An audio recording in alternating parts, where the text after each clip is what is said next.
Through the woods of Limgrave, another small group of Tarnished is traveling towards the dark castle of Stormveil.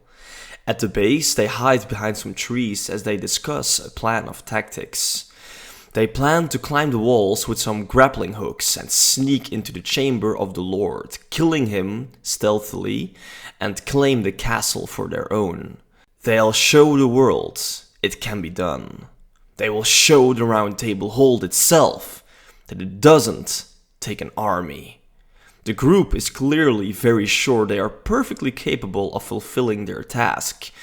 But that's when Margit appears out of nowhere again, jumping directly down behind them. He sighs at them. "Foolish Tarnished, you never learn, do you?" We instantly cut to the dead corpses of the Tarnished, and several of the castle soldiers coming to claim them. They're put on carts as they all head back to the castle. And now we finally get a proper look at the whole complex. It's filled with multiple courtyards. The walls are big and strong, the towers even bigger.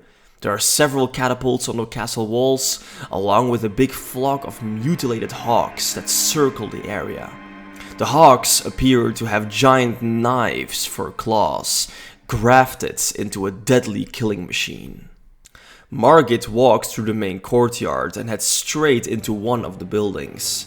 Here he is approached by a servant who tells Margit the mighty Lord of Stormveil will be most pleased with these new bodies. Lord Godric has a huge appetite for them. Margit snorts as he's fully aware, but he needs to speak to the almighty Lord right now. The servant is apprehensive. The Lord is currently being treated. He wishes not to be disturbed. Margit says no more, as he simply walks right past the man and further into the castle. There's no stopping him, it seems. And inside one of the large operating chambers, we finally get a proper look at the castle's lords, as we see a large and hideous looking figure sitting on a large table, while several doctor figures are applying the limbs of the slain Tarnished to his body. It's a very gross thing to watch, almost going full body horror at this point. But as the doctors attach the limbs to the Lord's body, the Lord himself groans and moans in pleasure, as if it feels good to have them become part of him. Nevertheless, he's absolutely revolting to look at. And that's when Margit enters the room. The Lord orders him to leave, but Margit demands an audience. Right now. Godric thinks for a moment, and soon orders his doctors to finish the job. As grotesque as he looks, even he apparently knows Margit is not someone you want to keep waiting.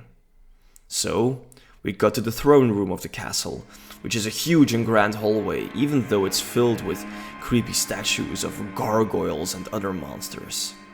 Godric is now on full display, wearing grand robes and a crown made for a king, even though his huge and disfigured body is still very obvious to see.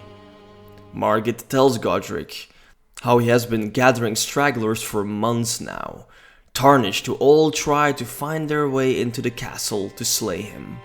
In other words, he has been loyal to their agreement. Godric acknowledges this. He's so very thankful for his services, yes. Margit nods, but then reminds Godric of his part of their so-called agreement. Godric seems all too pleased on grafting the slay Tarnished to his body, but he's not doing it for free. Margit demanded a price long ago when their agreement was made. He wants to claim that price if Godric wishes to keep him as a guard. Godric thinks for a long time. You can see Margit is very eager to receive what was promised, and he has indeed delivered a great service to him. And upon seeing that, Godric opens his hands, and we see a golden symbol appear out of it, much like the symbols we have seen throughout the series. It's a single gold sign which Godric calls his rune. Margit wishes to have it. It's his birthright. Godric does interrupt Margit now as he closes his hand, making the symbol disappear. He claims his spies have heard news of a possible new assault on the castle. The Tarnished of the Roundtable Hold under command of Gideon Ofnir are planning something.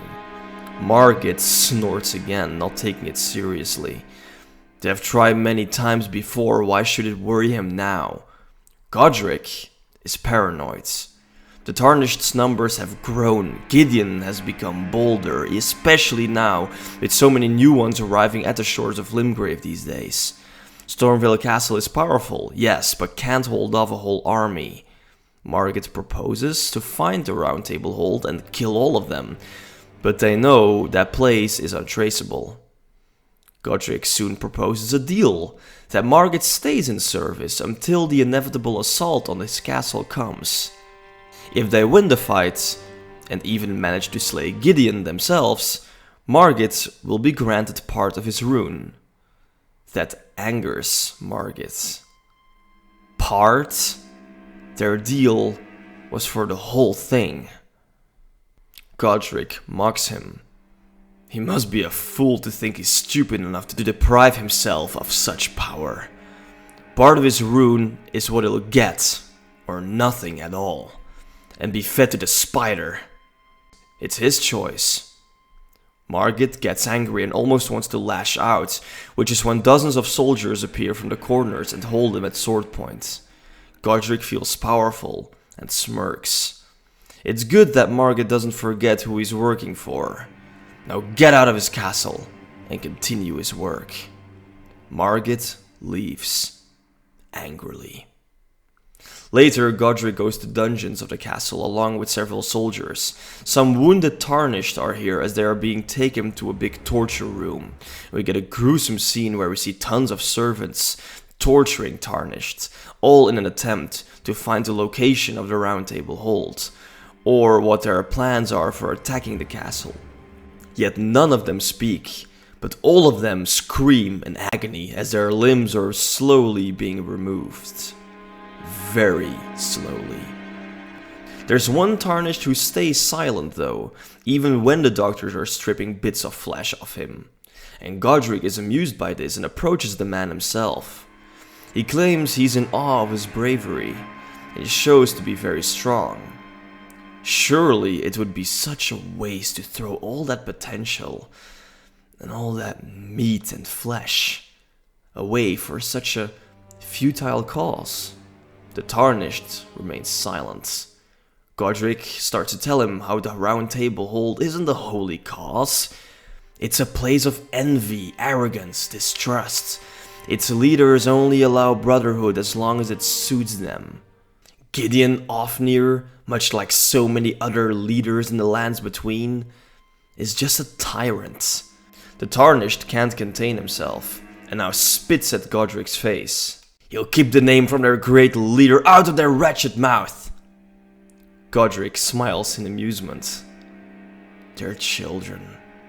They're all little children. And he grabs the Tarnished with several of his arms and shows him to all the others as an example. Behold your arrogance and stupidity. And in a gruesome scene, Godric drags the Tarnished through the hallways, out to the castle walls, and to right above a dark pit in one of the courtyards. The Tarnished tries to fight back, trying to get free, but the many arms of Godric hold him too tight. And soon, he is thrown down in the pit, and the Tarnished breaks his legs from the fall. And out of the darkness, we see a terrifying figure coming closer. It's the spider, a monstrous heap of flesh and teeth, also filled with the limbs of the slayed Tarnished, and it growls at the man as he tries to resist, but he's powerless, and within the blink of an eye, the spider jumps at him and completely rips the man apart. It's a very gory sight, but Godric simply looks at it and smiles. That night, Godric sleeps in his chamber. In his dreams we see flashes of an ancient time. Godric is but a small man, much smaller than his brothers and ancestors. He's trying to stand tall between them, but he can't, and the others are mocking him for it. They all laugh and berate him. He's weak, he's worthless, he's a coward. Nothing like the sacred and holy lineage of their ancestors, of their great ancestor. He's nothing, nothing! And that makes Godric wake up, as he's sweating hard.